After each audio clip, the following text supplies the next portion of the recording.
Okay, so I got this little tool right here. It's a comp cams Trunion tool for upgrading your rockers. It's, picked it up on Amazon. So I'm gonna show you guys how to do it on that one. But basically I got most of these done. First side, just waiting on the Trunion from Texas Speed.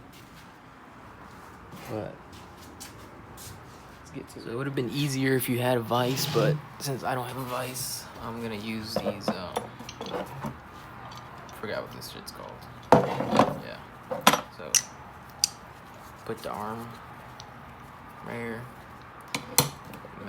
It's great because it's magnetic, so it sticks. So reverse this out,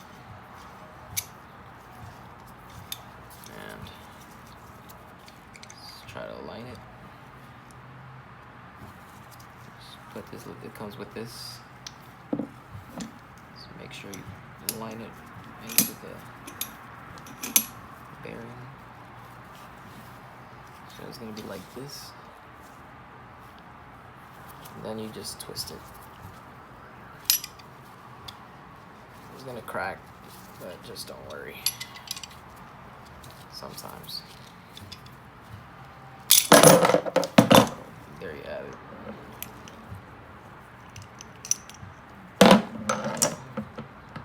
Comes out at the bottom, and it's gone. Ready for a Trunion upgrade.